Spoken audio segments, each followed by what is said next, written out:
सब देखने और सुनने वालों की खिदमत में मोहब्बत भरा सलाम। नाज़रीन, काफ़ी दिन से मैं मुख्तलिफ अपने जो हमारी टीम है उनके ये तबसरे ले रहा था और फिर आप सब ने सुना।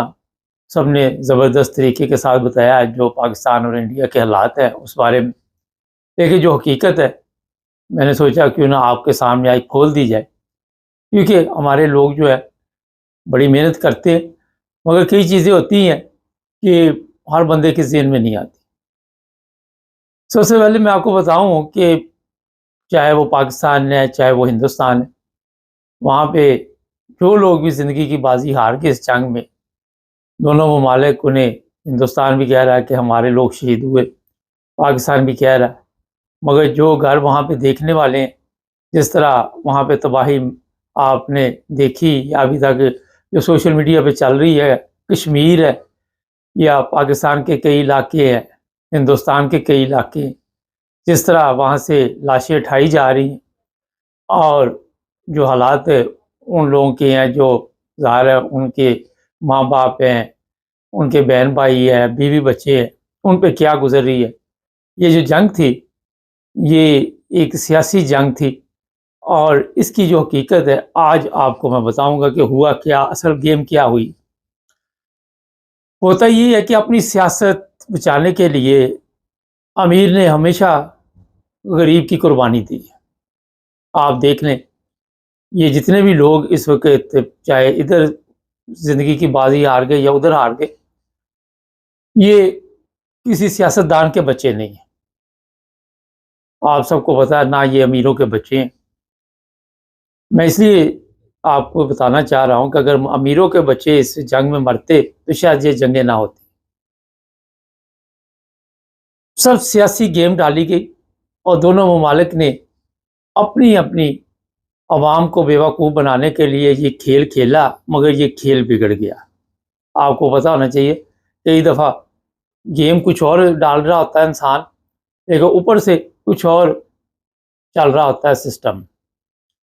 अब ये जंग जो थी, जो अभी तक ख़त्म नहीं हुई बकौल इंडिया के, ये इसलिए करवाई गई कि वहाँ पे सियासी और दूसरे इदारों के मकासद थे।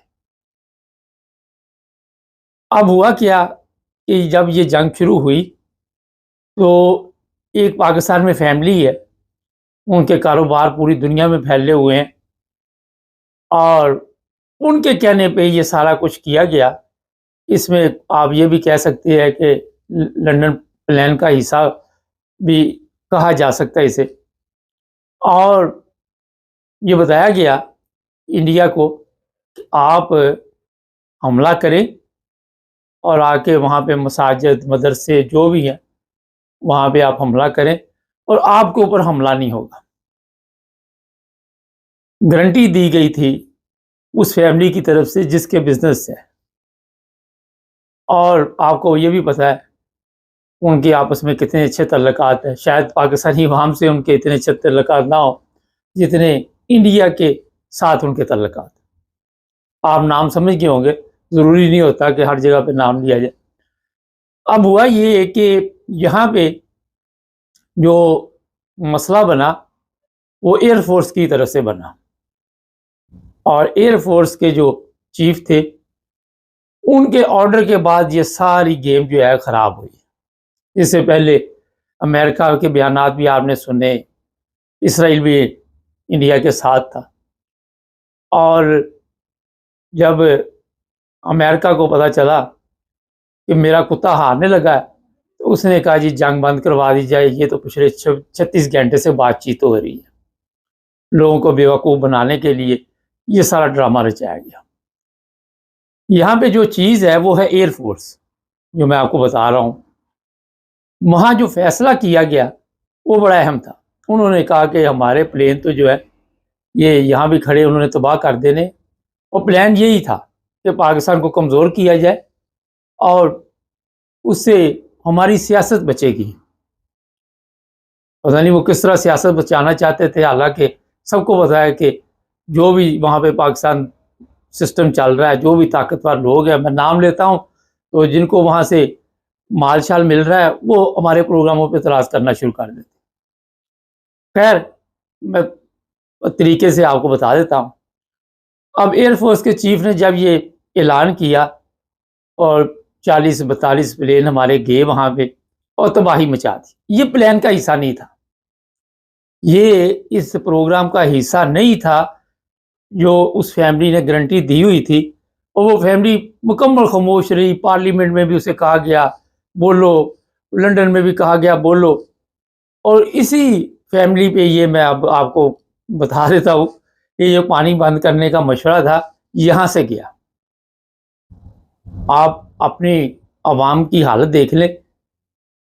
आपने देखा जहाँ भी अवाम को कोई फ़ायदा होगा या किसी बंदे से फ़ायदा होगा, उस बंदे को गायब कर दिया जाएगा, कत्ल कर दिया जाएगा। अब सोशल मीडिया पे ये खबरें खुद ही चलाई जा रही है कि उस चीफ को जिसने ये हमला किया, क्योंकि ये मशवरे से नहीं हुआ, ये वहाँ से ऑर्डर नहीं आए जहाँ से तमाम ऑर्डर आते हैं, वो खुद फैसला किया। जब जंग होती है तो मेरे से ज़्यादा आप लोग जानते हैं, जो भी जिस अदारे का चीफ होता है, एयरफोर्स, नेवी, बहरिया, वो अपनी अपनी लड़ाई के लिए प्लानिंग करते हैं और खुद ही ऑर्डर देते हैं। सारा सिस्टम जो है उनके कंट्रोल में होता है। यहाँ पे जो पाकिस्तान के 40-42 प्लेन गए और जो वहाँ पे लोग जिन्होंने हमला किया, वहाँ पे जाके उन लोगों ने घरों में ये बता दिया कि हम शायद वापस ना आए और हम अपने मकसद में कामयाब होंगे तो फिर वापस आएंगे। किसी ने अपनी बीवी को बता दिया कि शायद मेरी मुलाकात ना हो आपसे। किसी ने माँ को बता दिया, किसी ने बाप को बता दिया।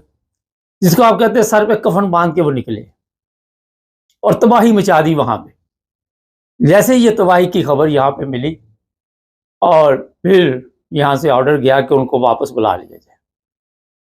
आप यहाँ से अंदाज़ा लगा सकते हैं कि ये पाकिस्तान वाहिद मुल्क है कि जब भी किसी जगह पे हमला करता है तो वहाँ पे मुदाखलत शुरू हो जाती है, और जब इंडिया हमला करता है तो वहाँ पे मुदाखलत नहीं होती। और ये पहली दफ़ा नहीं हुआ कि इनको वापस बुला लिया गया। पाकिस्तान की हिस्ट्री पढ़े, उसमें आपको नज़र आ जाएगा कि जंग के दौरान हमारी कमानें भी तब्दील हो जाती है, हमारे सौदेबाजी होती है, लेन देन होता है, तल्लकात होते हैं, पैसा है, सब कुछ है। ये चीज़ें जो है अब पाकिस्तान के लिए मुश्किल पैदा कर रही है। मुश्किल इसलिए पैदा कर रही है कि जिस एयरफोर्स के चीफ ने, मैं तस्वीर वगैरह भी लगवा दूंगा, आप देख रहे हैं आजकल सोशल मीडिया के ऊपर उस बहादुर इंसान की तस्वीर चल रही है। हीरो तो वही है, वैसे मेरे से पूछे साथ वो लोग हैं जिन्होंने ये सारा काम अंजाम दिया। दिल्ली में बिजली नहीं आ रही अभी तक कई जगह से। खैर, और फिर इनको कहा जी वापस आ जाओ। ये मेरे ख्याल में इतना बड़ा एक गलत फैसला था जो पाकिस्तान ने कई दफ़ा किया और आज तक सबक नहीं आ सका। वजह यह है कि पाकिस्तान के अंदर गद्दार मौजूद है और ये वही लोग हैं जिनके कारोबार पूरी दुनिया में फैले हुए हैं। वॉल्यूम 10 का मैं कई दफ़ा जिक्र करता हूँ कि हमारी अदालतें ये वो नहीं खोलेंगी।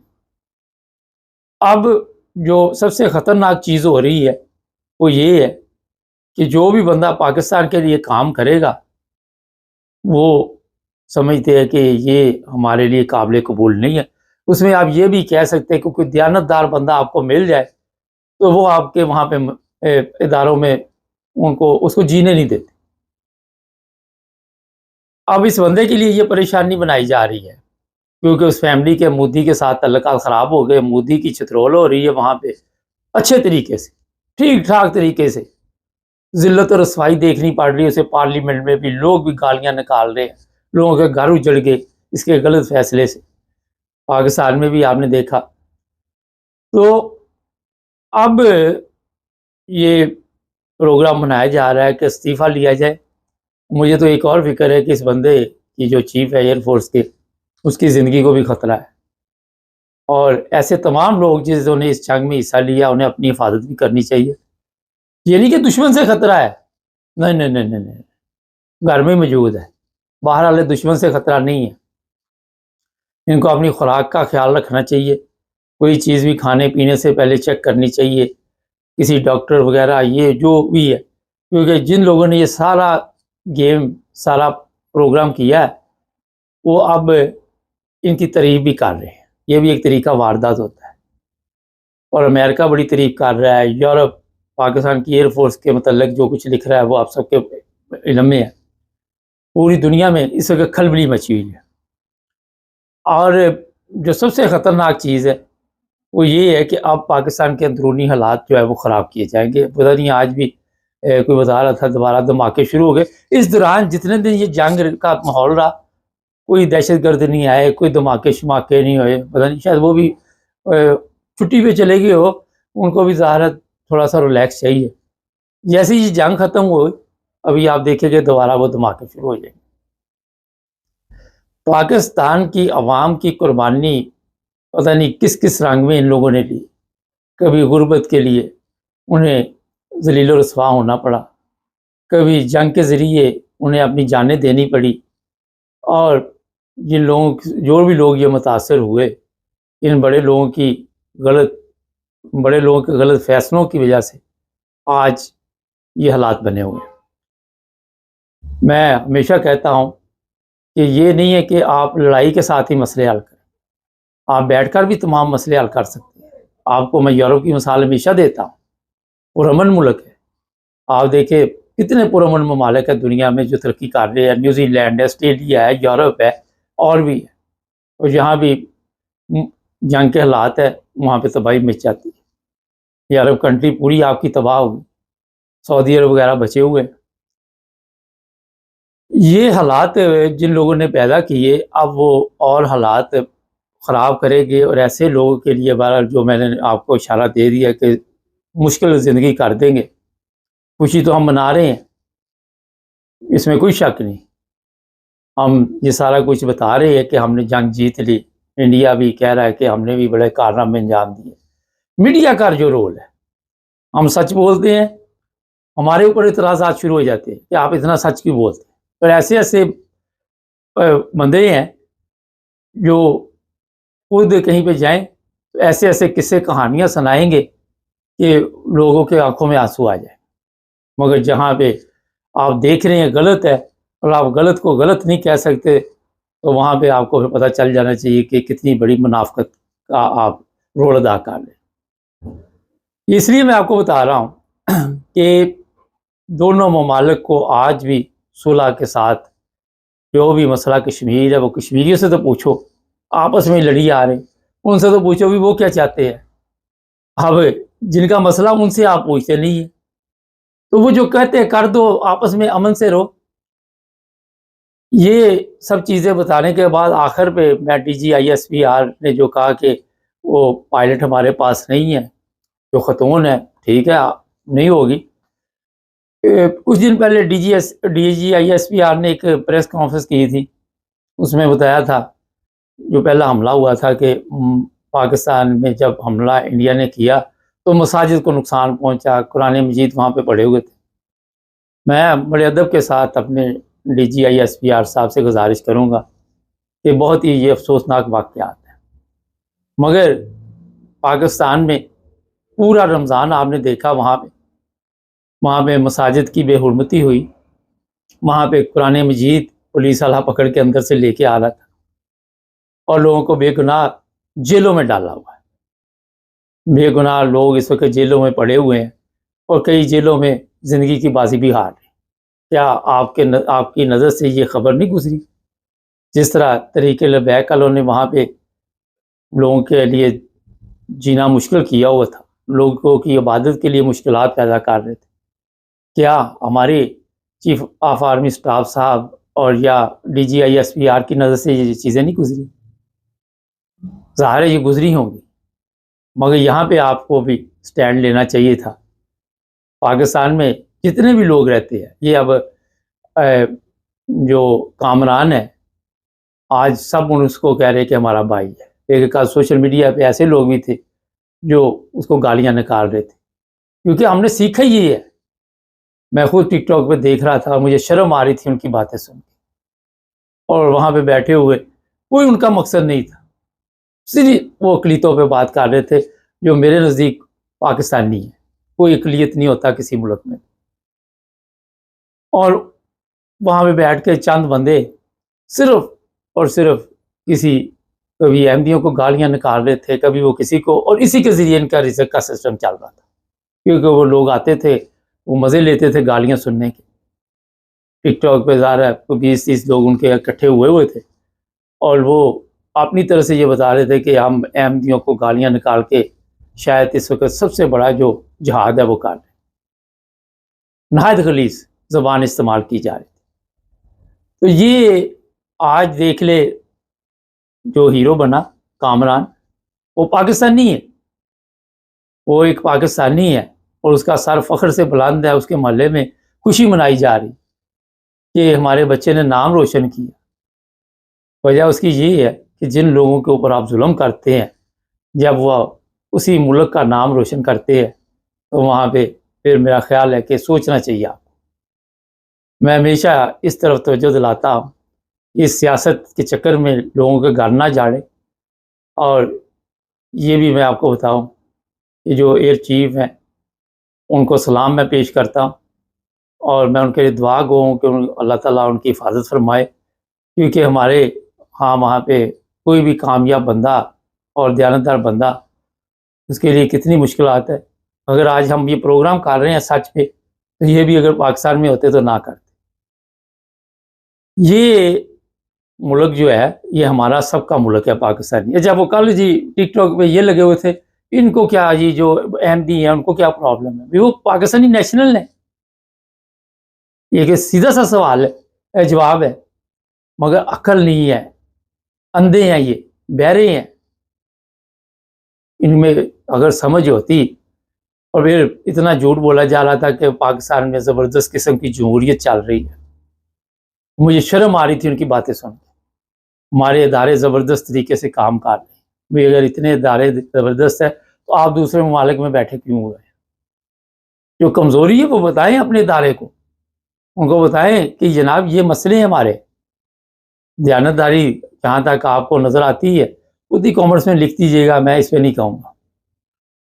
और ये मैं आखिर पे कह देता हूँ, ऐसे तमाम कवानीन को ख़त्म करना होगा। हमें एक कौम बनना होगा, पाकिस्तानी बनना होगा, हिंदुस्तान के साथ तल्लुकात ठीक करने होंगे, अफ़गानिस्तान के साथ, ईरान के साथ, और फिर आप तरक्की भी कर सकते हैं और लोगों की गुर्बत भी ख़त्म कर सकते हैं। ये जो चंद साल बाद तमाशा लगता है जंग का, जिसमें बेशुमार लोग जानें हार जाते हैं, ये नहीं है कि इधर की जान गई है उधर की, जिस तरह मैंने कहा, जान तो जान ही इंसान, तो ये कीमती जानें भी ज़ाया ना हो।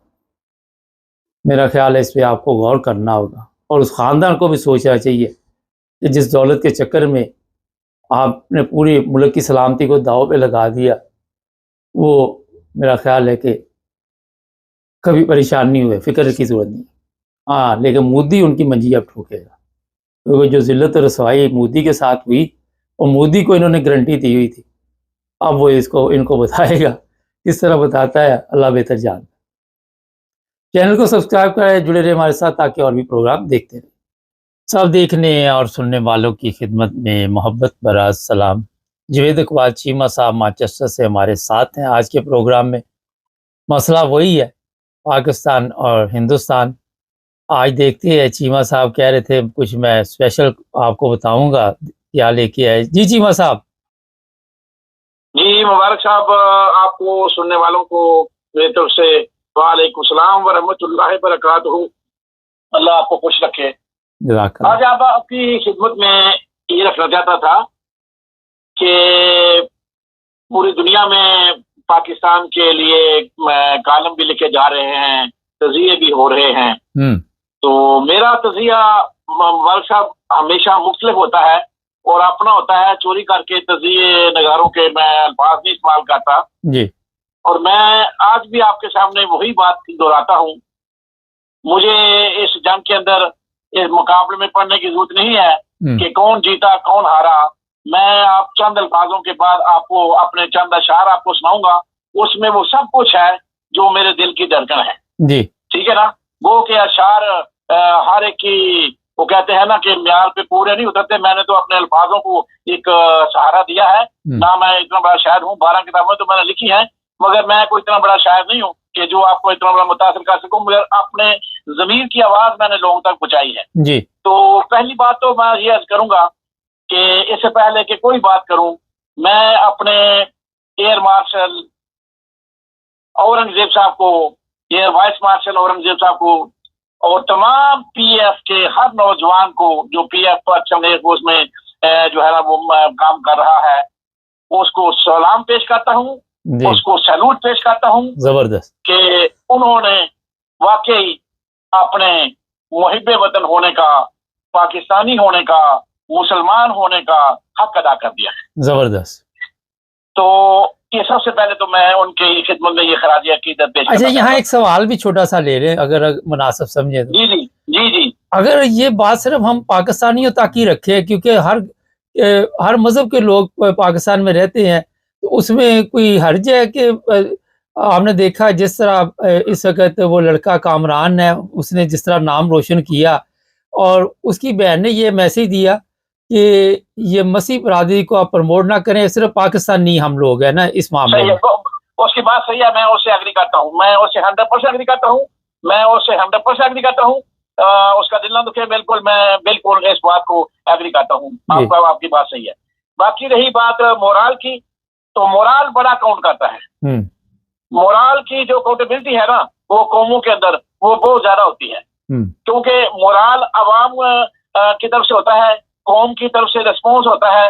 मगर मोराल तब बनता है जब मेरे हुक्मरान जो है ना वो पाक साफ हो, इस निजाम जो है ना वो सही हो, इंसाफ कायम हो, एक करवा पर भी ना हो, रिश्वत ना हो, और फिर इक़्तिदार चोरी करके इक़्तिदार में ना बैठे हुए हों।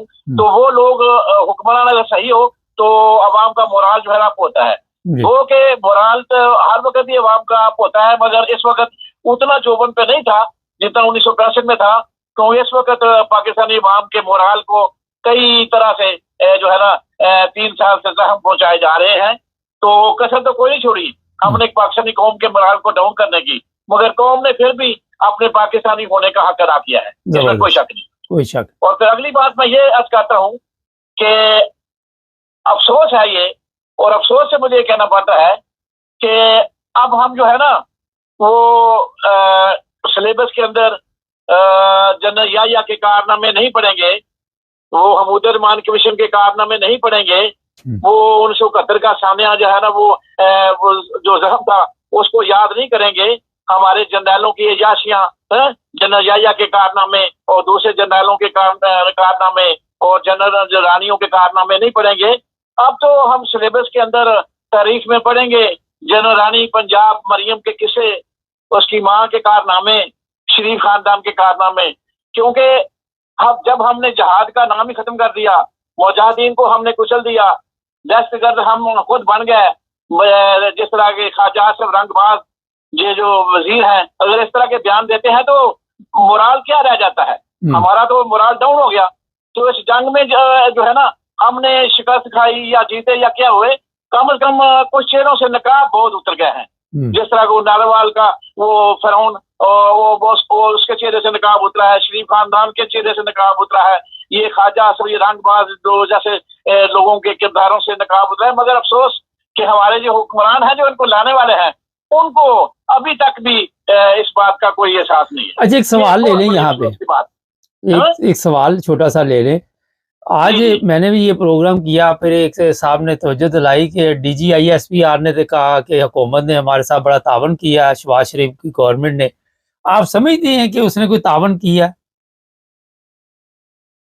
यही चीज जो है ना हमारे मोराल को डाउन करती है, यही चीज हमें जो है ना वो मुहिब्बे वतनी से जो है ना हमें गद्दारी के जो सर्टिफिकेट बांटे जाते हैं ना, इसी से बांटे जाते हैं कि जब हम इख्तिलाफ करेंगे इंसाफ बहादुर की बातों से तो फिर हमें गद्दार कहा जाएगा, हमें मुहिब्बे वतन नहीं कहा जाएगा, शासी टोला कहा जाएगा। तो जब ये अल्फाज अदा करते हैं ना, इन्हें नहीं पता कि अवाम के 26 करोड़ अवाम को कितना दुख पहुंचता है ये अल्फाज इस्तेमाल करके, क्योंकि इनके पास मैंडेट ही नहीं है, ये चोरी का मैंडेट लेके बैठे हुए हैं, ये फार्म 47 की पैदावार है, ये 17 सीटों वाले हैं, ये 180 सीटों पे कब्जा करके बैठे हुए हैं। ये दीन के भी दुश्मन, इस्लाम के भी दुश्मन, पाकिस्तान के भी दुश्मन, इंसाफ के भी दुश्मन, अल्लाह के भी दुश्मन, अल्लाह के नबी के भी दुश्मन। कोई करतूत इन्होंने ऐसे नहीं छोड़ी जो अल्लाह और अल्लाह के रसूल के मुनाफी ना हो। तो फिर मैं किस तरह अपने जज्बात को काबू रख सकूं? मैं किस तरह इनकी बातों में जो है ना वो हाँ में हाँ मिलाऊं? अच्छा, यहाँ एक सवाल छोटा सा, चीमा साहब, पार्लियामेंट में भी शहबाज शरीफ नहीं बोला मोदी के खिलाफ, ना नवाज शरीफ भी। समी इब्राहिम ने तो कहा मैं 10 लाख रुपए भी दे दूंगा अगर कोई ऐसा बयान आ जाए। आप क्या समझती हैं कि ये खानदान जो है, इसकी खामोशी ने क्या मैसेज दिया आवाम को? वो मैं आपको अपने आखिरी जो है ना चंद अशार में लिखे हैं उसमें आपको सब कुछ नजर आ जाएगा। मैं पहले इसकी बात कर दूं, जो लिफाफा स्वाफी है हमारे, जो इमरान खान के वक्त में इमरान खान के खिलाफ जो घुंघरू बांध कर नाटा करते थे, वो इंडिया मीडिया की बराबरी ना कर सके। ये बात अटल है कि इंडिया की जो मीडिया है उसने बाकी हिंदुस्तानी होने का हक अदा किया है। सर और जो अवाम जो है ना, अवाम को मोरल अप करने के लिए सहाफती किरदार का भी अमल होना जरूरी होता है। मगर हमारे घुंघरू बांध कर नाचने वाले सहाबी और जो नाचने वालियां थी घुंघरू बांध के वो कई तौर पे भी नाकाम हो गई हैं पाकिस्तान का अवाम का मोरल अप करने में, और इंडिया इसमें जीत गया है। अच्छा सवाल कि आप उस मेजर को ले लें, जिस मेजर एंकर के मुकाबले में पूरे एक भी हमारा जो है ना सहाफी पूरा नहीं उतरा। अच्छा, बड़े अदब के साथ सर, उनकी मीडिया जलील हो रही है, वो लोग उनको जूते मार रहे कि ये तो कहते थे हमने कराची फतह कर लिया, आधा पाकिस्तान फतह कर लिया, वो कहता मैं तो सो गया, मुझे फिक्र पड़ गई कि पूरा ही ना कर ले। तो इतना लंबा झूठ भी तो नहीं बोलना चाहिए अपना चीमा साहब। मेजर एंकर जो है ना वो बीमार हो गया बेचारा, उसको हाई ब्लड प्रेशर भी हो गया है, अल्लाह करे वो सेहतयाब हो जाए। ये बात आपकी सही है, मगर जंग में मोहब्बत में सब जायज होता है। मुबारक साहब, मैंने पहले भी आपको कहा था, वो जंग ही क्या जिसमें ये प्रोपेगेंडा बढ़ चढ़ के ना किया जाए, वो जंग ही क्या जो अवाम के मोराल को अपना क्या कर सके, वो जंग ही क्या जो अपने फौजियों को जो है ना मोराल को अपना कर सके, वो जंग नहीं। तो फौजियों के लिए तो बड़ी आवाज उठाई हमारे लोगों ने, बड़ा जश्न मनाया फौजियों के लिए, तो हमारी अवाम साथ खड़ी, हमारी फौज ने किया है, हमारी अवाम ने किया है, हमारी अवाम आज भी कर रही है। मगर उन हाकिमों को जिनके लिए ये कर रही है, जिनके लिए हमने किया, क्या उन्होंने इसका हक अदा किया? वो अपने गिरेबान में झांके ना कि 3 साल उन्होंने जो जुल्म किए इस मुल्क के साथ, पीटीआई के साथ। नहीं तो दोबारा फिर वही सर, अब भी इनको, हमारी कौम को वो लोहे के कच्चे सलवा लेने चाहिए, अब फिर इनकी वक्ती आनी है दोबारा। देखें, यही बात है। जब चाहा हमें इस्तेमाल कर लिया, जब चाहा हमें टिश्यू की तरह फेंक दिया, जब चाहा हमें गले में लगा दिया, जब चाहा हमें चोर कह दिया, जब चाहा हमें गद्दार कह दिया, जब चाहा हमें तख्ते बिठा दिया। तो ये सिलसिला पाकिस्तान में जब तक है चलता रहेगा, उस वक्त तक पाकिस्तान दुनिया में सुरखरू नहीं हो सकता। तो अब मैं आपके सामने अपने किसी और सवाल से पहले अपने चंद इशारे आपकी खिदमत में रखता हूँ, जिससे शायद आपके काफी सवालात हल हो सकें और जवाब मिल सकें, और आगे सवाल करने का आपको वो थोड़ा सा मौका भी मिल सके। जी इरशाद। तो मैं अर्ज करता हूँ अपने हुक्मरान के नाम, जो इस वक्त जंग जीत के हार के घर बैठा है, शोले मचा रहा है और खुश हो रहा है, वो भी और ये भी। तो मैं अर्ज करता हूँ अपने जाती इख्तलाफात को बुलाया जा सकता था। ये सिर्फ मेरे पाकिस्तानी हुक्मरानों के लिए है, इंडिया के लिए नहीं है जी।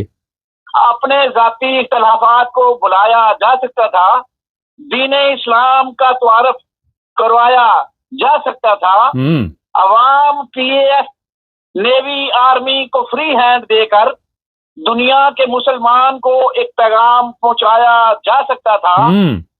तो दूसरा बंद है 9 मई और 26 अक्टूबर को कत्ले आम करने वालों, इंडिया की जंग को इक़्तिदार की जंग बनाने वालों, 9 मई 2025 को आम मुआफी का ऐलान करके थोड़ा सा खून का दब्बा धोया जा सकता था। क्या बात, क्या बात।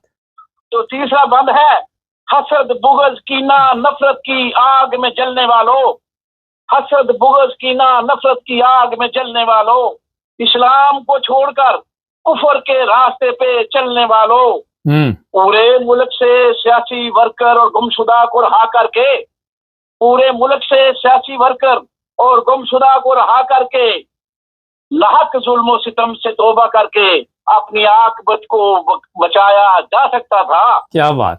तो अगला बंद है, चेहरे से गद्दारी के नकाब को हटाया जा सकता था। चेहरे से गद्दारी के नकाब को हटाया जा सकता था, रही सही सुराख को बचाया जा सकता था। मोदी का जो यार है वो गद्दार है, मोदी का जो यार है वो गद्दार है, ये बयान जाती उमरा से नशर करवाया जा सकता था। मिल गया जवाब आपको? जबरदस्त जबरदस्त जबरदस्त। ये बयान जाती उमरा से नशर करवाया जा सकता था। अगला बंद है, जहाद का नारा बुलंद करके कश्मीर को आजाद करवाया जा सकता था। खालिस्तान और मुसलमानों का अलहदा मुल्क बनवाया जा सकता था। दिल्ली, बम्बे, लखनऊ और डैमों को मिट्टी का ढेर बनाकर पाकिस्तान को नाकाबिले तस्खीर बनाया जा सकता था। ये मौका था हमारे साथ, बेहतरीन मौका था, जबरदस्त, मगर हम फेल हो गए, नहीं कर सके। क्यों? कि ये इक़्तिदार की जंग थी, ये सरहदों की जंग नहीं थी। अगला बात, काश मुल्क में कर्नल की पर्ची का निजाम ना होता। हमारे साथ सुनिएगा जी जी।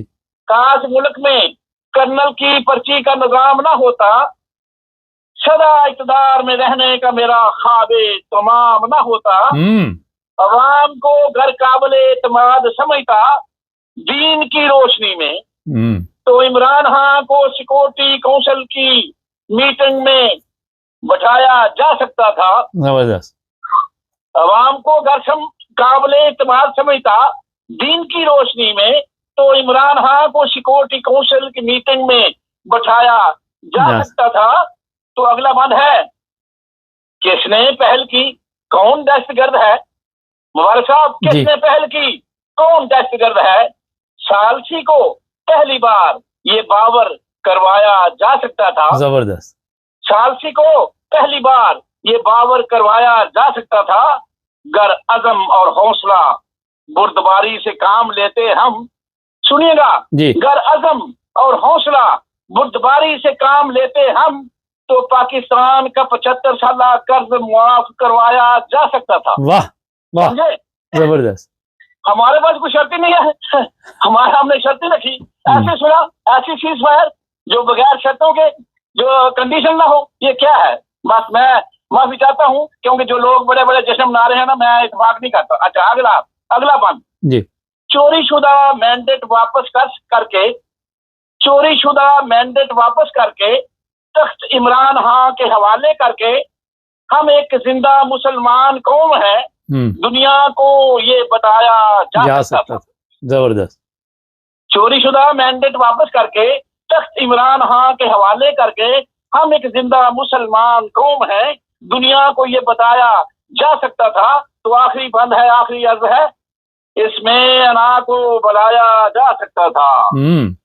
अपनी अपनी अना को बुलाया जा सकता था, और खून का दब्बा मचाया जा सकता था। इमरान खान को बाइज्जत रहा करके एक अल्लाह के आगे सर को झुकाया जा सकता था। जबरदस्त जबरदस्त, बहुत खूब। इमाम साहब, क्या तो बात है। सारे सवालों का जवाब। अब अच्छा, आपके पास कोई सवाल जाएगा तो बताएं। अब मेरे पास एक सवाल है, ये इंडिया आराम से बैठ जाएगा इतनी बड़ी शिकस्त के बाद? मोदी तो वहाँ बड़ा जलील हो रहा है अपने मुल्क में। पहली बात तो यह है कि मुख्तसर जवाब दीजिएगा, काफी टाइम हो गया, मुख्तसर जवाब। पहली बात तो यह है कि शिकस्त तस्लीम करे ना करे, इसमें कोई शक नहीं कि शिकस्त उसको सिर्फ और सिर्फ अगर हुई है तो हमारे पीएफ के जवानों की वजह से हुई है जी। बाकी हमने बड़ी, मैं माजरत चाहता हूँ, ये बात मुझे बहुत बुरी लगी है कि हमारे चीफ आर्मी स्टाफ और दूसरे जो एयर मार्शल, एयर चीफ है हमारे पीएफ के, उनके दरमियान ये थोड़ी सी बदमज़गी हुई थी और हुई है, जिसकी वजह से हम वो जीत जो है ना वो मुकम्मल नहीं कर सके। और हमने अपनी जीत को भी शिकस्त में तस्लीम किया है और हार के घर बैठ गए हैं। हम बहुत कुछ कर सकते थे अगर करना चाहिए था। हम एयर चीफ को हम बिल्कुल आजाद कर देते, मगर हमने वही किया जो मैंने पहले अर्ज किया था कि हमने वो कर्नल की पर्ची वाला सिस्टम किया कि हमने कुछ नहीं करना, हथौड़ा रखो, इससे इससे हम जो है ना मात खा गए। और कारगिल में भी ऐसे ही हुआ था ना सर, कारगिल में भी तो ऐसे ही हुआ था ना, अपने बंदे हमने शहीद करवा लिए थे, तो जब ऑपरेशन शुरू किया तो अब मुकम्मल करना चाहिए था। आप बिल्कुल ये दुरुस्त फरमा रहे हैं। तो इसकी तय में जाएं, इसकी तय में जाएं, कौन कसूरवार है और क्यों होता है हर दफा ऐसा, मेरे साथ ऐसा जुल्म क्यों होता है हर दफा, और कौन लोग हैं वो, कौन लोग हैं, कौन वो तख्तानशी हैं, कौन हुक्मरान हैं, कौन वो इस मामले को सर उधर कारोबार है लोगों के उधर बिजनेस है, वहां से मशीनरी आती है फैक्ट्रियों की, जिनकी ये गुजार है वही जिम्मेदार है इस चीज के। ये सवाल है, ये जवाब है, इसका कोई जवाब नहीं कि हम कहाँ खड़े हैं, ये हमें ढूंढना पड़ेगा इस सवाल का जवाब कि हमें अब आंखों से पर्दे उठ चुके हैं। तमाम 26 करोड़ आवाम को पता चल चुका है कि कौन गद्दार है, कौन मुहिब वतन है, कौन जंग लड़ना चाहता है, कौन जंग से इक़्तिदार हासिल करना चाहता है, कौन जंग को शोषा बनाना चाहता है, और कौन जंग से अपने पैसे बनाना चाहता है, और किसने किस किस जंग से क्या क्या पैसे बनाए, किसने किस किस जंग से अपने जो है ना वो जरिए बनाए, और किसने कहाँ पैसे मुंतकिल किए, और कौन जो है ना लाखोपति से अरबपति बन गया, खरबपति बन गया, बल्कि आज तो खरबपति कुछ भी नहीं है, उससे आगे चले गए। तो ये फिर क्या हुआ, ये पैसों के कमाई का जरिया हुआ। ये बहुत शुक्रिया है, कश्मीर हमारी दुकान है, बलोचिस्तान के चंद नौजवान हमारी दुकान है, हम पैसा कमा रहे हैं, हमने मारना किसी को नहीं, कश्मीर आजाद नहीं करवाना, बस पैसे कमाने हैं, दुकान चलती रहे, हमारा काम बनता रहे और हम पैसे खाते रहे। बहुत शुक्रिया सर, ये है हमारा मकसद जी। बहुत शुक्रिया चीमा सर। Okay sir.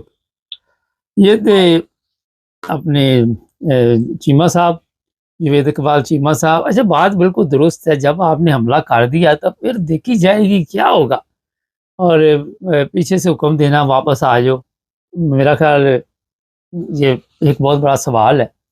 अगर कोई समझे तो, कोई समझे ना तो कोई टेंशन लेने की आपको फिर ज़रूरत नहीं।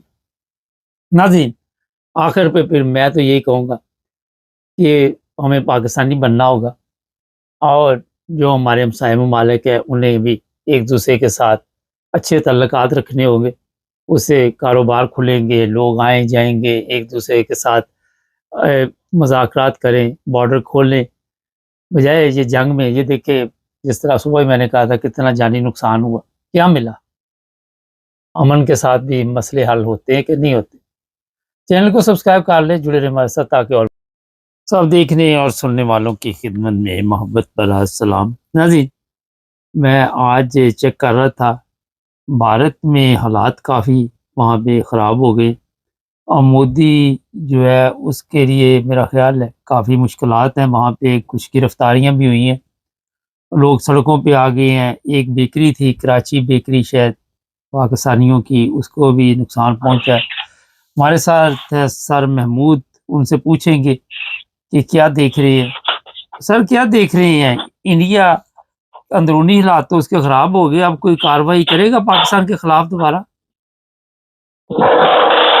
जी देखें, अभी तक जिस तरह की बातें सामने आ रही हैं, अभी मोदी साहब ने तकरीर भी की है, अपनी कौम से खिताब किया उन्होंने, तो उन्होंने उसी बात को उन्होंने इंडिकेट किया है, उसी बात पर इशारा किया उन्होंने कि पाकिस्तान के अंदर जिस तरह की हंताब संदों के या दहशत गर्दों के या कश्मीर के अंदर दरअंदाजी करने वालों के कैंप जो है, जब तक वो मौजूद है वो पाकिस्तान के लिए भी खतरा है। और उन्होंने कहा जी मैं गोली का जवाब गोले से दूंगा। तो यकीनन देखें, मोदी ने जंग शुरू की, उसके बाद वहाँ पे हमने कहा था पहले भी कि उसकी जो मीडिया जो है उन्होंने सारे सेशन को हाईजैक कर लिया था। हाईजैक करने का नुकसान ये हुआ कि फिर वो कुछ वहाँ सोचने समझने की बात ही ख़त्म हो गई, और ऑपरेशन सिंदूर जो है वो लॉन्च किया गया, लेकिन उसके बाद बदले में फिर जो कुछ हुआ वो दुनिया ने देखा। और इस तरह के बहुत सारे सवाल अब उठ रहे हैं कि पाकिस्तान ने किस तरह किया, और जिस तरह के बहुत सारे पाकिस्तान के जो अच्छे तजिया नगार हैं वो चीन को क्रेडिट दे रहे हैं कि चीन ने सब कुछ किया और चीन का हाथ था। जब चीन का हाथ था तो यकीनन मोदी ने भी कहीं से मशवरा किया होगा, किसी से बात की होगी। बड़ी ताकतों की मर्जी के बगैर जंग नहीं होती है। तो अब देखें, दुनिया का एक जो वो बाइपोलर से दुनिया जो है वो 3 से 4 पोलर में तकसीम हो गई है। अब यूरोप अपनी जगह पे है, अमेरिका अपनी जगह पे है, रशिया अपनी जगह पे है। चीन ने साबित किया है कि वो जदीद टेक्नोलॉजी में शायद सबसे आगे है। और देख लें आपके उसकी जो बड़े इदारे थे उसके, क्या नाम है, जो बड़ी कंपनियां, फ्रांस जो है वो 20% जहाज बना के दुनिया जहां को बेचता था। उसके बाद अमेरिका की टेक्नोलॉजी थी, यूरोप की टेक्नोलॉजी थी, उसको वक्ती तो मात हुई है। तो इसका क्या, ये सारी आज दुनिया की सबसे बड़ी इंडस्ट्री है, वार इंडस्ट्री है। क्या चुप करके बैठ जाएंगे, चाहे क्या ये अपनी शिकस्त तस्लीम कर लें, क्या सुपरमेसी चीन की तस्लीम कर लेंगे। उसके बाद पाकिस्तान के अंदर तो इसमें कोई शक नहीं है कि पाकिस्तान के अंदर इंताब पसंदों की जो है वो मौजूद भी है, इस तरह के जिहादी जो फैक्टर भी मौजूद है। जिस तरह इंडिया ने हमले किए, आप बहुत सारी जगहों नहीं मालूम होगा, हमारे नाज़रीन सुनने वालों को नहीं मालूम होगा कि बहुत सारे जो है ना, उन्होंने गाँव में भी ऐसी जगहों पे, कश्मीर में ऐसी जगहों पे जहाँ पे किसी इदारे का, किसी दस्ते का तल्लक था मुजाहिदीन से, उन्होंने उसको भी हिट किया है। कोई बाद में हुआ, कोई पहले हुआ।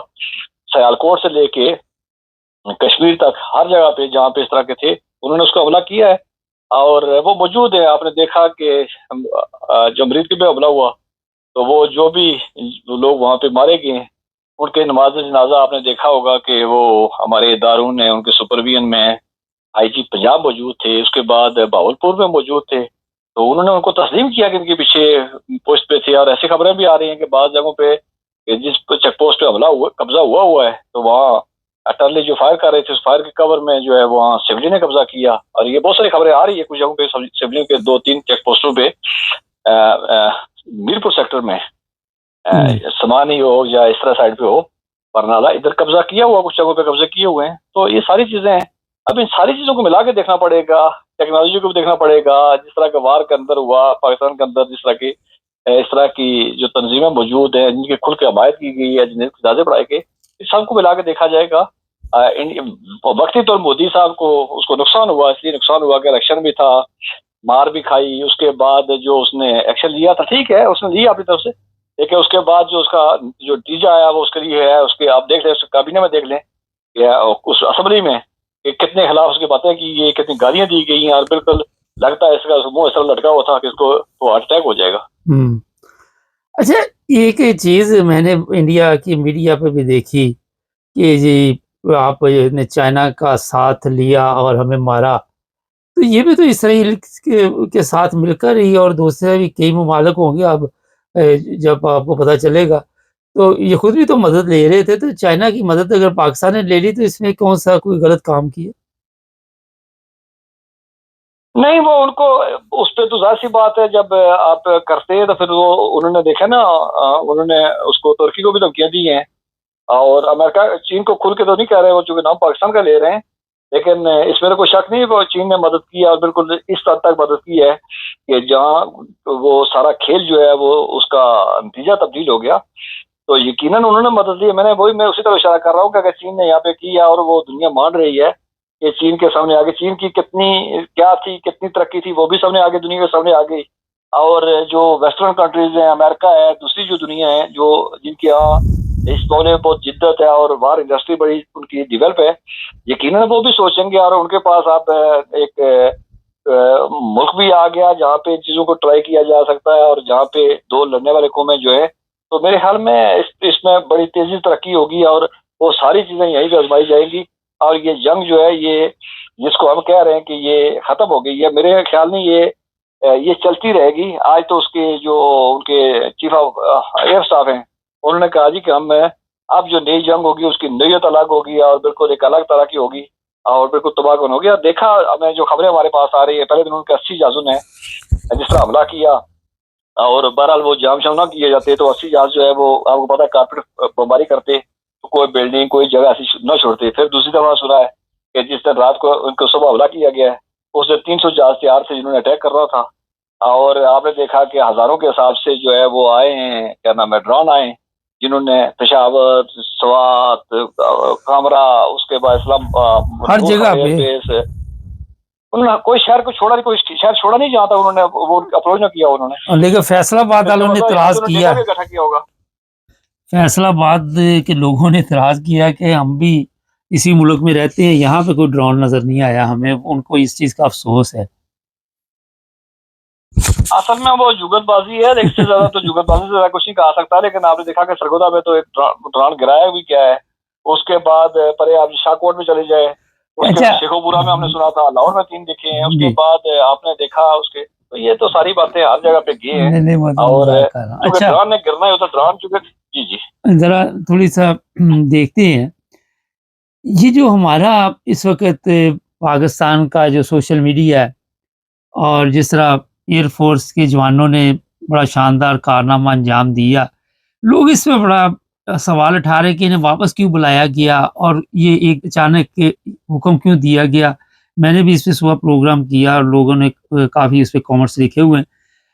ये ज़रूरी है कि जब हम कोई ऐसी जगह पे पहुँचने वाले हों और वहाँ पे फिर सबने ये भी सोचा हो कि सर पे कफ़न बाँधे हो, तो फिर ऑर्डर आ जाए कि जनाब आप आधा काम करके वापस आ जाएँ।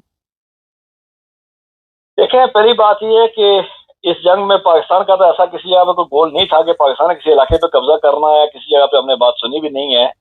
जब इंडिया ने पहले दिन 7-8 मई को रात को हमला किया, तो उसके बाद देखा आपने कि राना सनाउल्लाह और आसिफ, ख्वाजा आसिफ जो है, वो तो इस बात पे भी नजर आ रहा था कि वो सोच रहे थे कि अब हमला हो गया और बाकी जो हो गया, अगर इंडिया एग्रेशन नहीं करता है तो हम जो है वो उस पर दोबारा हमें अटैक नहीं करना चाहिए, उनके कॉम्प्रोमाइज वहां नजर आ रहा था। जी। बाकी फिर जब इस तरह के ड्रोन आने शुरू हो गया और इस तरह का सारा सिस्टम हुआ और आखिरी टाइम जो गेंद पलटी है, तो जहाज तो जो गए थे, जहाज चूंकि जहाज तो गए इस तरह के हैं कि जब उनके तमाम सिस्टम जैम हो गया, जहाज उनके अंधे हो गए, उनके पास लड़ने के लिए कोई नहीं रहा है। हमारे जहाजों ने जैसे भी उनको हिट किया जाके, वो अब बिल्कुल सही कह रहे हैं आप कि हम इससे ज्यादा कर सकते थे, अब बात कंफर्म हो रही है क्योंकि बाद में वजन है, लेकिन ये तो किसी जगह पे कब्जा करने गए भी नहीं थे और ना इस तरह का होता भी है कि आगे जाते मुमकिन सी बात है कि जब उन्होंने कहा तो फिर इंडिया ने उसने अमेरिका तक बात पहुंची है, तो अमेरिका ने मुमकिन को किसी जगह पे होगी, तो कोई लंबी बात भी होगी। तो इस तरह तो नहीं कि पाकिस्तान का गोल था। इंडिया तो कह रहा था मैं अब कश्मीर पर कब्जा करना है, मैंने या मुझे चाहिए, लेकिन पाकिस्तान ने किसी जगह पे कश्मीर को जोर ताकत लेने की बात तो नहीं की, बल्कि पाकिस्तान तो कहता रहा कि अगर हमारे डैम का पानी रोका गया तो हम डैम पे हमला करेंगे, लेकिन हमें किसी जगह पे ऐसी शिकायत नहीं मिले किसी डैम को पाकिस्तान ने निशाना बनाया, जबकि वहां से खबरें आ रही है कि नीलम जिला जो हाइड्रो पावर था उस पे इंडिया ने हमला किया है और वो पहले इनिशियल स्टेज पे हो गया था। नहीं, मगर सवाल यही है कि इंडिया कब्ज़ा करना चाहता था, हम क्यों नहीं कब्ज़ा करना चाहते थे सर? ये तो ज़रा हमने बताएँ। हमने तो ऐसी बात की थी, हमने तो पहले नहीं किसी तो में बात नहीं की है, हमने वही कहा था कि हमने डैम पे करना है, तो डैम पे तो हमने नहीं किया। अब मेरे ख्याल में इस पोजीशन में नहीं थे, हमने सिर्फ ये था कि उनके जैम करने के बाद हमने उनकी बिजली को डिस्टर्ब किया, रेलवे को डिस्टर्ब किया, उसके बाद उनके जो सिस्टम को किया, हमने जो हमला किया। अभी देखें पुंछ से खबरें आ रही हैं कि पुंछ में 16-17 लोग मरे हैं, घर तबाह हुए, और उसके बाद राजौरी में। तो बेसिक देखें इस सारी जंग का जो सबसे बड़ी कीमत जिसने अदा की है वो कश्मीरियों ने की है, जबकि ना कश्मीरियों का मसूद अजहर से तल्लक, ना लश्कर तैयबा से तल्लक, ना किसी और से तल्लक। कश्मीरी दोनों सरहदों पे जो है दोनों मुल्क तरफ से वो फुटबॉल बने हुए है और जिसको आता है वो मारता जा रहा है, और वहाँ पूछने वाला भी कोई नहीं है। जिन्होंने जिन्होंने जनाजे पढ़े हैं जाके वहाँ हफीज सईद वाले वाकिन किया उसके मसूद अजहर के, या कश्मीर में भी इन्होंने किसी को स्टेट फंडर रोका किसी का, और कहीं वहाँ पे जाके इस तरह जनाजे हुए, या इंडिया के अंदर जो मरे हैं वहाँ भी हुआ है। तो ये बेसिक तो कश्मीर को इन्होंने अपनी एक टेस्टिंग लेबॉर्टरी बनाई हुई है, दोनों हथियार टेस्ट कर रहे हैं, और आने वाले वक्त में भी शायद ऐसा ही होगा। अच्छा, ये बताइए कि मोदी तो ऐलान बार-बार कर रहा है, लेकिन जब अपने मुल्क के हालात उसके ठीक नहीं है, जिस तरह मैंने पहले सवाल किया, तो इतनी आसानी से वो पाकिस्तान पे दोबारा कोई अटैक करेगा नहीं, जहाँ तक मेरा ख्याल है। देखें अब देखें पावर का जो तवाज़ुन है वो बिगड़ गया है। पहले तो फिर भी किसी आप जिस तरह का हमला हुआ है, जिस तरह की शिकस्त हुई है, जिस तरह का पाकिस्तान अंदर घुस के वो जिस तरह कहा जाता मारा है और नुकसान हुआ, तो यकीनन या तो फिर वो शिकस्त तस्लीम कर लेगा और उसके बाद सारी जिंदगी आगे लग जाएगा। देखें 62 में क्यूबा में जाके जब रशिया ने लगाए थे, मिसाइल लगाए थे, तो जॉन एफ कैनेडी ने धमकी दी थी और रशिया ने वहां से उतारे थे, तो ये इतना असर रशिया जो नंबर 2 पे रहा, कहने वाले कहते हैं यही है कि वो मिसाइल उतारना उसका जो है वो रिवर्स गियर था। तो क्या इंडिया अगर यहाँ पे खामोश हो जाता है, या मैं किसी एग्रेशन शो नहीं करता है, दोबारा वापस नहीं करता है, हाँ बयान के आता भी हो सकता है कि वो चूंकि अपने आप को जिंदा भी रखना, लेकिन बाजार तो ये इंडिया की शिकस्त है और पाकिस्तान का पलड़ा भारी है।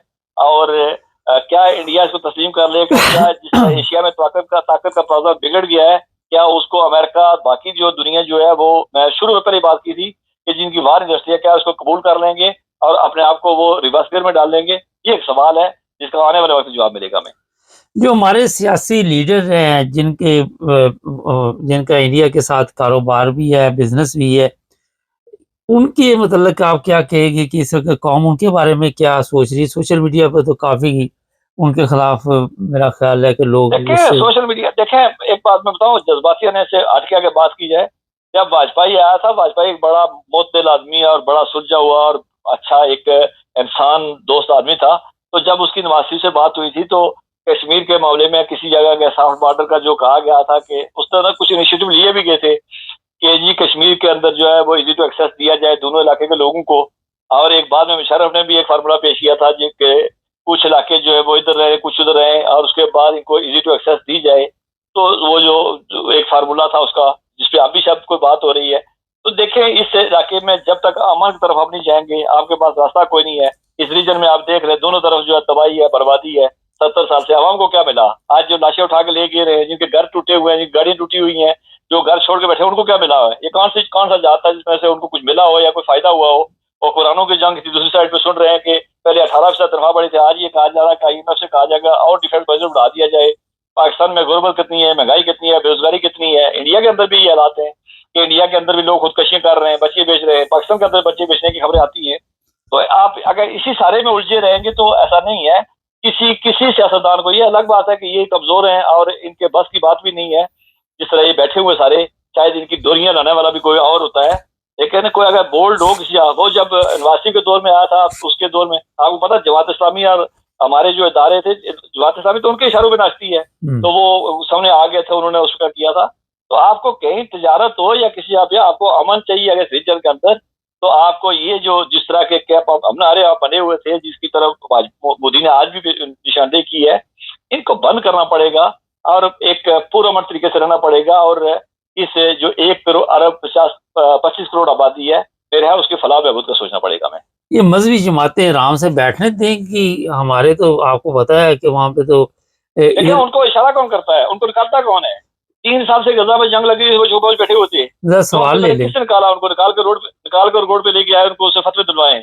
आज वो कराची में कर रहे हैं, तकरीब कर रहे हैं। और अब जो जश्न मोबीन या फतह मोबीन मनाई जा रही है, वो किसके इशारे में नाचते हैं? वो कौन को डंडा कौन देता है? उसको सड़क पर कौन लेके आता है? कौन जुलूस निकालता है? ये पैदावार किसकी है? नहीं, ये भी एक बड़ा अहम सवाल है कि एक तरफ पाकिस्तान के ऊपर हमला हुआ और मुश्किल में था, दूसरी तरफ हमारे जो मजहबी जमातें हैं, तहरीक लबैक है या जो दूसरे भी है, वो कभी किसी जगह पे नुकसान पहुंचा रहे, किसी अहमदिया कब्रिस्तान पे वो हमले कर रहे। उनको ये समझ नहीं आ रही थी कि मुल्क के हालात ठीक नहीं और आपस में एक खतरनाक जंग की तरफ जा रहे दोनों मुमालिक। चले, आपने बहुत अच्छा किया कि आपने सवाल कर लिया। अब सारी बातों का हमारा जो है वो एक तरीका ये भी था, हमने जवाब ये भी था कि देखें पाकिस्तान की फौज जो है, ये इदारे फितनत और ख्वारिज के खिलाफ जो है वो ऑपरेशन कर रहे थे। तो उससे तहरीक लबैक जो है वो शहरों में गली महलों में वो सब कर रहा था और वो इदारों की मर्जी से हो रहा था, इदारों को नाक नीचे हो रहा था। कराची में जो हुआ वो कोई ढकी छुपी बात नहीं है, तो वो वहां पे हो रहा था। अब अगर दो जवाब है आपकी बात का कि मोदी जो है आया क्या मोदी खुल के लड़ाई करेगा जिस तरह की वो उसके एयर चीफ ने कहा, या फिर वो ये है कि पाकिस्तान के अंदर इस तरह की जो तंजीमें हैं, इस तरह की जो दूसरों की हड्डी में पलती हैं, वो फितना तख्वार जो वो तालिबान हो या दूसरे। आपने देखा इस दौरान भी जो है वो फौज के कई 7 सिपाही, कहीं 8 सिपाही, कहीं 10 सिपाही, कहीं अफसर वो मारे जाते रहे। तो उनको शायद वो किसी बूस्ट अप करेंगे और वो नुकसान होगा। तहरीक लबैक जिन इदारों ने पाला हुआ है उन इदारों को अंदाजा आना चाहिए कि आज देखें कश्मीर तो आजाद नहीं करवाया मसूद अजहर ने, आफो सईद ने कश्मीर तो आजाद नहीं करवाया, लेकिन पूरा मुल्क दाव पे लगा दिया था और उनको बचाते बचाते पूरा मुल्क दाव पे लगा हुआ है। अगर इंडिया ने चले ये एक तो पाकिस्तान को फायदा पहुंच गया, चीन ने मदद कर दिया कि चीन मदद न करता तो जिससे उसके 300 जहाज तैयार बैठे हुए थे, तो क्या समझते हैं आपके पास बचना क्या था? तो इसलिए रियासत को अपनी पॉलिसी तब्दील करनी पड़ेगी। इस तरह की जब आपके पास ऑर्गेनाइज प्रोफेशनल फौज हो तो इस तरह के ना लोगों की जरूरत होती है। और मुल्क के अंदर आप इस तरह हर बर्तन में जहर भरेंगे, ये बच्चे आपके जहर खाएंगे। और कल ये जहर आज मोदी ने फिर उस बात की तरफ निशानदेही की, उसने कहा जब तक आपके यहाँ ये मौजूद है सबसे खतरा आपको अंदर से है। आप यकीनन आप याद रखें कि बॉर्डर का जो भी हो गया, लेकिन पाकिस्तान को सबसे अंदर देखें। 3 जंगें हुई हमारी इंडिया के साथ, 4 जंगें, कारगिल की खबर कर लें, कितने लोग मरे, हमारे कितने फौजी मरे। लेकिन आप मुझे बता दें कि ये फितना तख्वारज के साथ है, ये जो दहशतगर्द जंग जो इंटरनल जंग थी और इदारों के अपने पाले हुए लोग थे, इसमें कोई शक वाली बात नहीं है। मुझे बताएं इसमें कितने लोग, कौन सा घर, कौन सा मोहल्ला, कौन सी गली, कौन सा शहर ऐसा है जहाँ पे फौजी शुहदा ना आए, उनकी डेड बॉडी ना आई।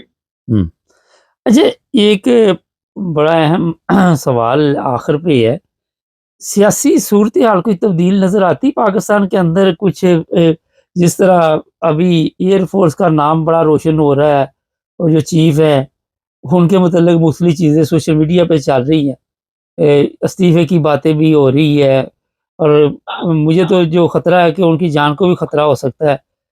आप क्या देखते हैं इस चीज़ को? देखें, एयर चीफ जो है वो इस गवर्नमेंट के पसंदीदा है, उनको 1 साल की एक्सटेंशन दी गई थी और उनका भाई जो है वो खारियां वाले से हल्के से इलेक्शन लड़ा था, शायद कमर उस्मान कायरा के मुकाबले में। तो बड़ी, जब जो ना सियासी शख्सियत थी ना उनका इलेक्शन कैंपेन थी, इसके बावजूद वो जीत गए थे।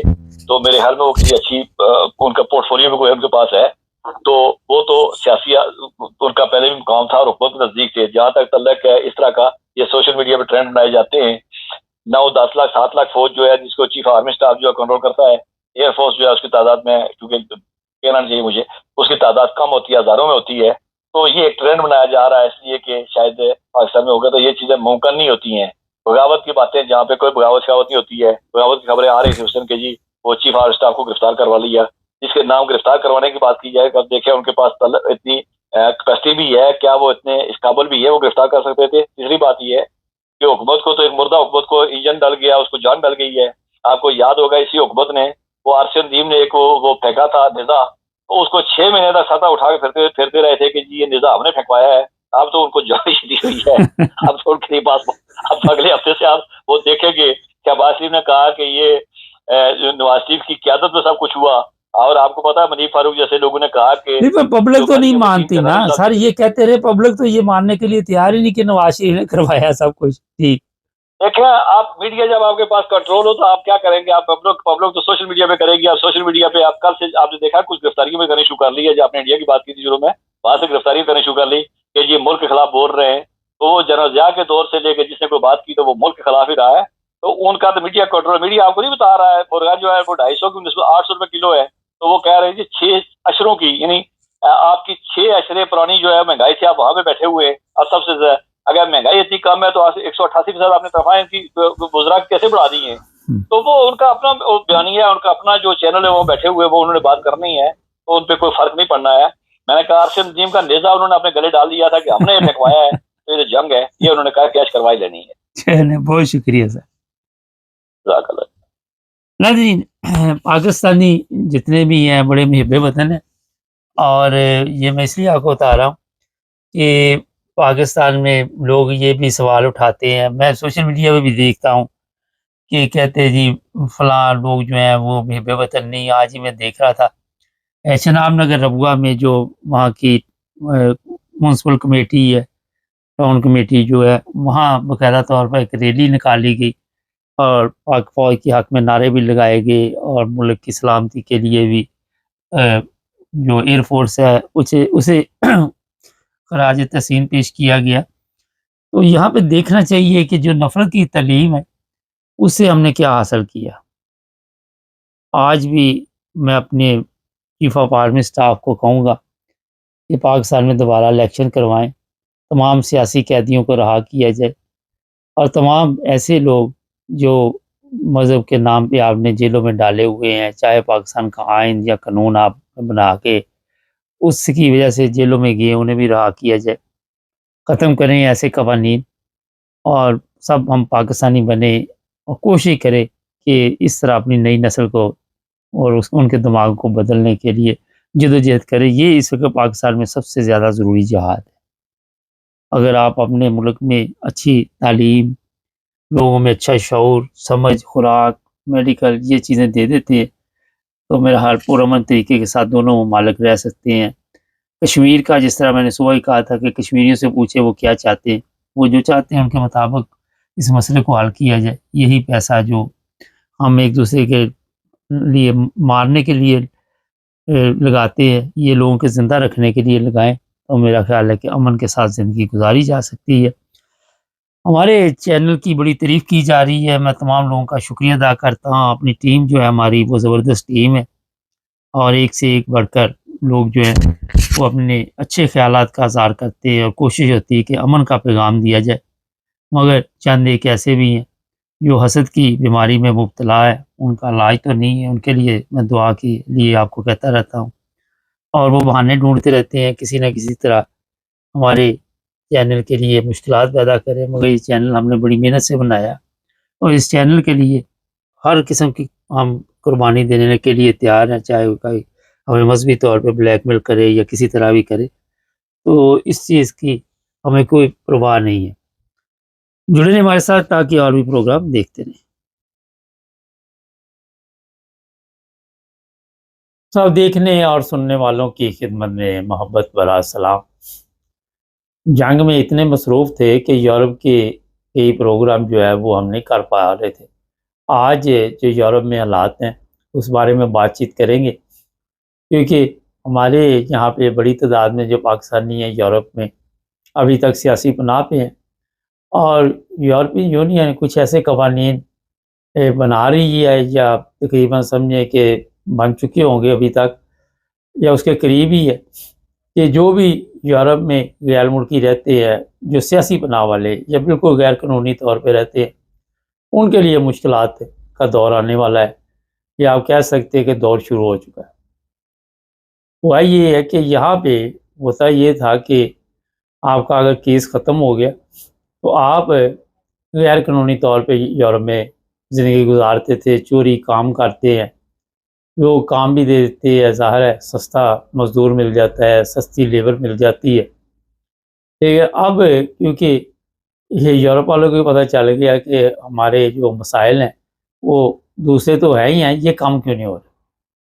जब कोई चोरी काम करता है तो वहाँ पे टैक्स पे नहीं होता, गवर्नमेंट को कोई फ़ायदा नहीं हो रहा होता, उल्टा नुकसान होता है गवर्नमेंट का।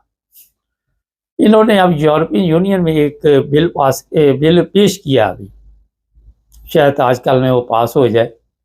उसमें ये है कि अगर आप का केस ख़त्म हो गया और आप किसी दूसरे मुल्क भाग जाते हैं, फ़र्ज़ करें एक मैं मिसाल दे रहा हूँ कि जर्मनी से केस ख़त्म हुआ तो आप हॉलैंड चले गए, हॉलैंड से ख़त्म हुआ तो इटली चले गए, इटली से ख़त्म हुआ तो पुर्तगाल चले गए, इस तरह आप भागते रहते। लेकिन अब यूरोप में ये हुआ है कि ऐसे तमाम लोग किसी मुल्क में भी पकड़े जाए उनको 2 साल तक की सज़ा हो सकेगी, ये जेल की सज़ा है और फिर उन्हें वापस भेजा जाएगा। और मकसद यही है कि ऐसे लोगों के ऊपर कंट्रोल करना और उनको ज़ाहिर है जब केस ख़त्म हो जाता है तो इत्तला दी जाती है, तो हर बंदा चाहता है किसी न किसी तरह मैं यहाँ पे सेटल हो जाऊँ और वो भाग-दौड़ शुरू कर देता है। लेकिन अब ऐसा नहीं होगा, अगर वो पकड़ा गया तो फिर 2 साल का अरसा काफ़ी लंबा है जो जेल में गुजारना। ठीक है, यहाँ पे जेलें अच्छी है पाकिस्तान या किसी इस्लामी मुल्क की निस्बत हर चीज़, मगर आज़ादी का पता चलता है आज़ादी छिन जाने के बाद। ये तो एक होगी बात। दूसरी बात ये है कि अगर ये कानून पास होता है तो बताया जा रहा है कि पता नहीं लाखों की तादाद में लोग यूरोप में ऐसे मौजूद हैं जिनके पास बिल्कुल कोई चीज़ नहीं है, ना कोई होल्डिंग है, ना कोई और कोई वहाँ का रहने का कोई स्टेटस है, और जिसे आप सादा लफ्ज़ों में बरंग भी कह सकते हो। पता ना ख़त डालने जाते थे तो जो टिकट नहीं लगती थी फिर कोई वैसे ही डाल देता था तो उसे कहते थे ये बरंग है। तो इसी तरह यहाँ पे ये हालात बने हुए। फिर ये लोग जो है ये अगर ऐसे भी है जो क्रिमिनल भी हैं, मैं पाकिस्तानी की बात नहीं कर रहा, पाकिस्तानी नहीं लाखों की तादाद में मौजूद। आप लोग ये सोचते रहे हर मुल्क के बशिंदे यहाँ पे हैं और जो पुलिस है ज़ाहिर किस किस को चेक करेगी। जो पुराने लोग जर्मनी में रहते हैं उनको याद होगा कि एक ज़माना था कि क्रिमिनल पुलिस सड़कों पे जाते हुए रोड पे जाते आम चेक कर लेते और फिर वो पूरी इंक्वायरी करने के बाद छोड़ती थी। अब भी वही हालात होते जा रहे हैं आहिस्ता आहिस्ता, क्योंकि बॉर्डर जो है वो काफ़ी सख्त कर दिए गए हैं, बंद नहीं है, जो भी गाड़ी आती जाती है उसको वो चेक करते। पिछले दिनों मैंने प्रोग्राम भी किया था, ऐसे ही किसी ने एक मुल्क में केस कराया फिर दूसरे मुल्क में बाई एयर आया तो वो पकड़ा गया, 2 साल के लिए जेल चला गया। मुझे किसी ने पूछा जनाब ये वो बंदा है, तो हम इंफॉर्मेशन किसी की नहीं देते, बाद में हमारे लिए फिर लोग मुश्किलात पैदा कर देते। आपको इशारा दे दिया, समझ आ रहा है आपको पता चल जाता है, क्योंकि लोग तो इसी गेम में होते हैं कि कोई थोड़ा सा इशारा हो तो वो हमें लिखना शुरू कर देते हैं या कहीं से लिखवाना शुरू कर देते हैं कि आपने हमारे नाम तो नहीं लिया मगर ये प्रोग्राम हमारे पे था। कई ऐसे प्रोग्राम मैं खुद मेरी हंसी निकल जाती है। ये होता किसी पे भी नहीं, जनरल प्रोग्राम होते हैं। वो कहते हैं जनाब हमारे घर की स्टोरी किसने बता दी आप, हमारे घर में ये हालात चल रहे हैं। मैं अच्छा आपके भी घर में ये चल रहे हैं? मैंने कहा मगर ये आपके घर की स्टोरी नहीं है। वो कहता नहीं ये सेम यही हालात है। फिर दूसरा मिला वो भी कहता सेम। वो मैं कहता वो पाकिस्तान वाला साहब वो चोरी हुई, जिसको पकड़ा वो चोर तो यही था। तो बाद में फ़ोन आया कि जनाब चोरी मिल गई। वो कहता नहीं यहाँ तो 10 बंदे मान गए हैं कि ये चोरी हमने की। तो यही हालात हमारे साथ भी होते हैं। तो बड़ी अब एहतियात हम करते हैं इन चीज़ों की। और क्योंकि जिस तरह मैं बताता रहता हूँ कि चैनल के दुश्मन में चंद एक है और वो इसी ताड़ में रहते हैं कि कोई ना कोई हमला वो करते रहे, धमकियाँ भी देते हैं मुझे, मैं आपको बता रहा हूँ। और ऐसे ऐसे बंदे समझ से बाहर है कि धमकियों को दे रहे होते हैं। हम तो आपके लिए बेहतरी के लिए प्रोग्राम करते हैं कि किसी तरह भी किसी का कोई नुकसान ना हो। ये कवानीन मानते हैं, आम बंदे की समझ में तो नहीं आते। मीडिया पे जो चीज़ें आती है मकसद ये होता है कि उससे फ़ायदा उठाएं। अच्छा अब वापस आ जाते हैं, जो लोग भी यहाँ पे अब रह रहे हैं, मैं फिर आपको एक मशवरा दे देता हूँ। उनके पास डोल्डिंग है, वो अपने वकला से रब्ता कायम करें जो जर्मनी में, और वो फौरी तौर पर ऐसे इंटरेक्ट कर सकते हैं अगर वो काम वगैरह कर रहे हैं, जर्मन सीख रहे हैं, कि उनको ओफनसाल्ट अलार्मनेस जो है वो बीओडी जो है वो इशू करे, होम ऑफिस जो है यहाँ पे सुस्ती ना करे। एक और बड़े लोग सवाल करते हैं कि वकील पूछा करे अपने इलाके में कि कौन सा वकील किसके लिए अच्छा है। आपको कोई मजहबी प्रॉब्लम है, सियासी प्रॉब्लम, हर तरह के अलग-अलग वकला होते हैं और जो अच्छे वकील होते हैं वो केस जीत जाते हैं। उनके लिए कोई इतना बड़ा प्रॉब्लम नहीं होता, वो बाकायदा मेहनत करते हैं। और जो बिल्कुल जान छुड़ाते हैं वहाँ पे फिर आपके लिए मुश्किल पैदा हो जाती है। तो ये जितने लोग यहाँ पे रह रहे हैं बजाय, अच्छा मैं टिकटॉक पे देख रहा था, एक मशवरे दे रहा था, आप फलां मुल्क चले जाए जहाँ से केस ख़त्म हो गया। पिछले दिनों एक मुझे कह रहा था 8 महीने बाद फिंगरप्रिंट ख़त्म हो जाती है। फिर मैं वैसी बात हो रही थी जी, वो सिस्टम से आउट हो जाते हैं। मैं कहता हूँ सारी ज़िंदगी नहीं होती यहाँ से फिंगरप्रिंट आपकी, अब यूरोप में जब हो जाएंगे तो कभी भी ख़त्म नहीं होंगे।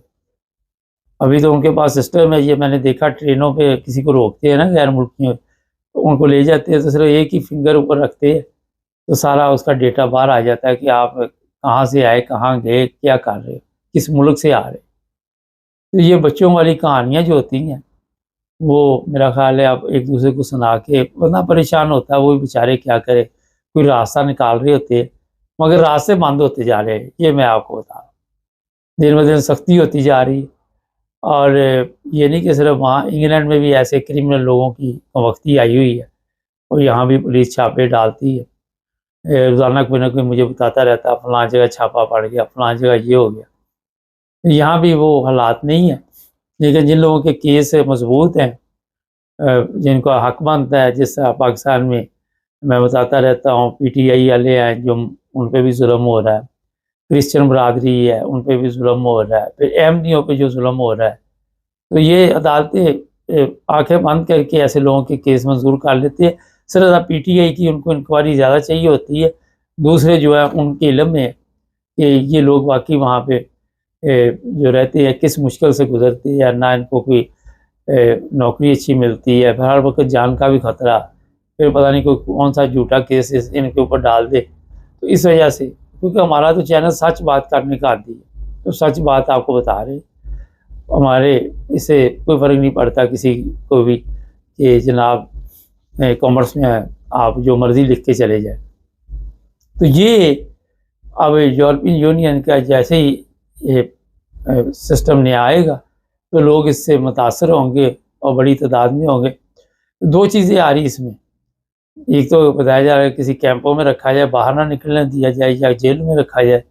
अब ये डिपेंड है कितनी बड़ी तादाद में लोग पकड़े जाएंगे और फिर ज़ाहिर इन्होंने भी देखना है कि ये अखराजात पड़ेंगे, खर्चे पड़ेंगे। 2 साल डराने के लिए भी हो सकता है। अब 2 साल यहाँ आपने खर्चा करना तो उसको वापस भी यही दे और अपने मुल्क जाके चलो ज़िंदगी तो गुजारे। अब अड्डा ये है, वो कहते हैं जो इज़्ज़त से चला जाएगा उसको कुछ नहीं कहेंगे और जो इज़्ज़त से नहीं जाएगा उसकी शामत आएगी। तो यूरोप में आपके भी इल्म में है कि इज़्ज़त से तो कोई जाता नहीं है, इतनी आसानी से तो जाता नहीं। यहाँ की बहारें, यहाँ के मौसम, यहाँ की खुराकें, यहाँ की पिकनिक, आज़ादी, हर चीज़ की ना आपको पूछने वाला, ना कोई ऐसी बात, मेडिकल सिस्टम, वो तमाम सहूलतें हैं जो किसी भी इस्लामी मुल्क में आप आज भी नहीं देखी। तो ये था जनाब आज का प्रोग्राम। चैनल को सब्सक्राइब करें, जुड़े रहें हमारे साथ ताकि और भी प्रोग्राम देखते रहें। अल्लाह हाफ़िज़।